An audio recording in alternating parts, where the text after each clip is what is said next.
Ben Youngs breaks down Scott Robertson's All Blacks exit, and who could replace him. The rugby world was rocked when Scott Robertson was unexpectedly dismissed as All Blacks head coach. Despite maintaining a 74% win rate and being widely regarded as one of the most successful Super Rugby coaches in history, his departure has sparked widespread debate about the reasons behind the decision, the role of players, and the future of New Zealand rugby ahead of the 2027 Rugby World Cup. Former England scrum half Ben Youngs, speaking on For the Love of Rugby podcast alongside co-host Dan Cole, offered his perspective on Robertson's exit, the dynamics within the All Black squad, and who might be next to lead the famous black jersey.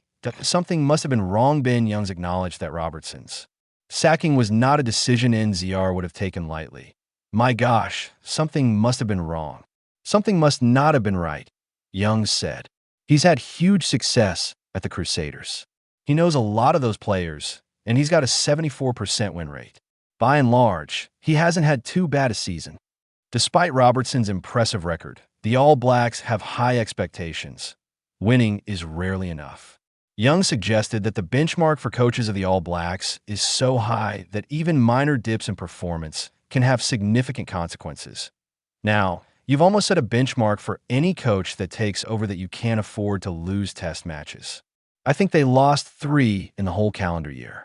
You're not doing that unless there's a very, very unhappy group of players, and that must be the case. Youngs acknowledged that outsiders cannot know the exact inner workings of the squad, but pointed to Ardie Savea, whose reported dissatisfaction may have influenced the governing body's decision. For someone like Ardie Savea to almost put the pressure on them to make a decision, he was definitely making them aware that things weren't right, and if they don't get changed, he's going to go elsewhere. Player influence and leadership. The former England international highlighted the delicate balance between players having a voice and maintaining team stability. Youngs believes Savea acted as a representative for the squad, ensuring that player concerns were heard. You got to stand up for the voices of every single individual within that squad, and some youngsters or some players don't have that voice. Part of being a great leader is you do have to represent the values and the thoughts of your team. And I think Savea has done that. Young's perspective underscores the complexity of elite coaching environments, where player input is critical, but can sometimes clash with coaching authority. In Robertson's case, it seems that NZR may have felt compelled to act after internal unrest reached a tipping point. The timing could not be worse. Robertson's exit comes at a particularly sensitive time for New Zealand rugby. With just 18 months until the 2027 World Cup, the All Blacks need stability and a clear direction, something that the sudden change in leadership threatens to disrupt. New Zealand has not won a World Cup since 2015, and any misstep at this stage could have significant consequences. Youngs pointed out that Robertson's desire to lead the All Blacks and his proven track record with the Crusaders make his removal all the more surprising. He wanted that job. He was earmarked to get it. He'd had huge success with Crusaders. There must have been a very unhappy camp for that to happen. Assigning blame when it comes to pinpointing responsibility for Robertson's departure, Youngs is careful to stress that it is rarely down to one individual. It's never just one person. He does have assistant coaches, and you just don't know those relationships. But what I will say is this: for them to make that decision, for them to part ways with someone who has had huge success for one of their franchise teams in the Crusaders, that would have not been done lightly. There would have been obviously a lot of things brought up. Some unrest to the point that they couldn't be resolved, some unhappiness to the point that the players maybe lost faith in either him or his assistants. Youngs emphasizes the magnitude of NZR's decision. Removing a coach of Robertson's caliber is a bold, high-stakes move, reflective of serious internal issues rather than minor disagreements, who will lead the All Blacks to the 2027 World Cup, with half of the World Cup cycle already completed. New Zealand Rugby faces urgent pressure to appoint a replacement capable of steering the team through the next 18 months. But as Dan Cole pointed out, the union does not currently have a ready-made successor. In an ideal world, the union would have to do this because it's got an inbuilt replacement. New Zealand are quite specific about having a New Zealander in charge. Jamie Joseph is actually coaching in New Zealand, but a lot of their guys are overseas in Japan and coaching elsewhere, so it's not like there's a ready-made replacement.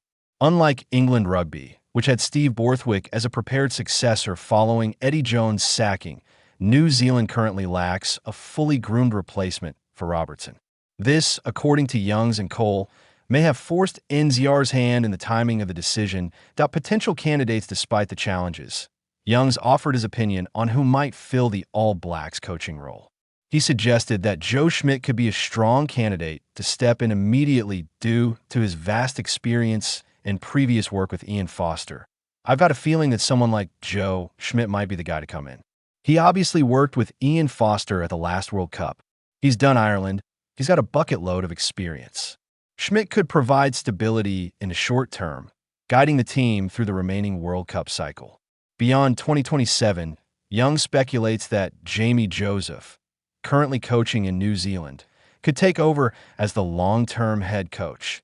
Jamie Joseph could be the guy after Joe, after the 2027 World Cup, perhaps. Look at candidates that aren't Kiwis. That'll be interesting. Maybe Michael Chaika might fancy a dabble at it. That would be good to see. Brilliant bloke, great coach. For now, however, Youngs notes that NZR is likely to favor a New Zealander for the top role.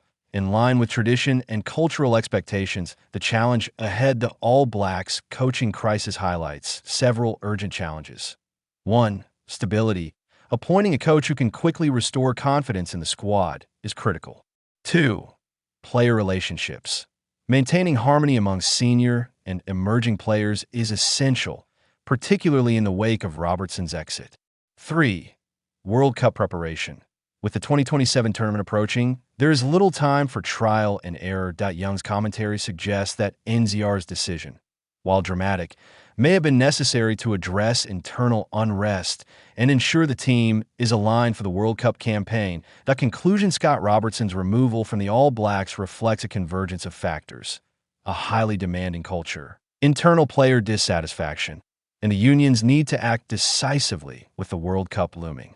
As Ben Youngs and Dan Cole note, the decision was unlikely to have been taken lightly and signals that NZR is prioritizing long-term alignment over short-term success metrics.